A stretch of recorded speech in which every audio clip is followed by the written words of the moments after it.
हाँ भाई बेगम, अरे आ गए आप। आज कैसी कमाई हुई? आज भी 12 नियारे हो गए।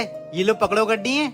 अरे वाह, लेकिन मैं आपसे हर रोज एक बात बोलती हूँ और आप भूल जाते हैं कि मौलाना साहब की दावत कर दीजिए। मैं मौलाना साहब से बोलकर आया हूँ, आते ही होंगे वो। अच्छा, ये तो सही किया आपने। अद्दू, मैडम जो लिस्ट दे रही हैं, वो सारा सामान लेकर आओ। और तुम अच्छा सा खाना बनाओ, मौलाना साहब आ रहे हैं आज। नोटों की गड्डी है, इसके पीछे रख देती हूँ, कुछ देर बाद उठा लूंगी। अस्सलाम वालेकुम। वालेकुम अस्सलाम जनाब। बैठिए बैठिए, बस खाना तैयारी है। मौलाना साहब आ गए। कितनी देर लगेगी तुम लोगों को खाने में? जी मैम, सब बन गया खाना, बस 2 मिनट में टेबल पर है। बिस्मिल्लाहिर्रहमानिर्रहीम। भाई माशा अल्लाह, खाना बहुत लजीज बनाया आपने। अच्छा, अब मैं चलता हूँ। चलिए मैं आपको छोड़ देता हूँ। याद आया, यहाँ मैंने नोटों की गड्डियाँ रखी थी। अरे हटाना भूल गई। हाँ?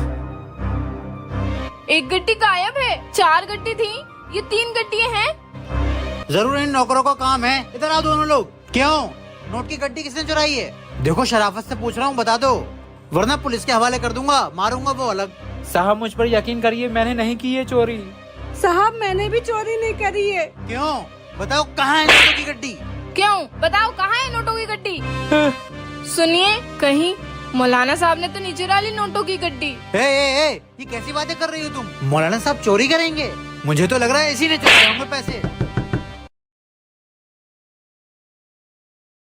रुकिए जनाब, इन लोगों की पिटाई मत कीजिए। आपकी नोट की गड्डी मैंने चुराई है। ये लीजिए। जब आप और आपकी बेगम दोनों कमरे में गए तो मैं इसी सोफे पर बैठा था। मेरी नजर आपकी उन नोटों की गड्डियों पर पड़ी। आपके दोनों नौकर किचन में मशगूल थे।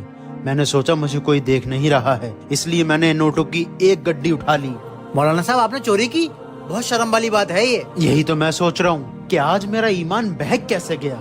जनाब, एक बात पूछूंगा, हक और ईमानदारी से बताना कि आप काम क्या करते हो? मैं चोरी का माल खरीदता हूँ। अब पता चला कि तुम चोरी का माल खरीदते हो। तुमने उसी कमाई से खाना बनवाया, मेरी दावत की और वही खाना मुझे खिला दिया। गलत कमाई का खाना तुमने मुझे खिलाया और वो खाना खाकर मेरा दिमाग बहक गया और मैंने चोरी कर ली।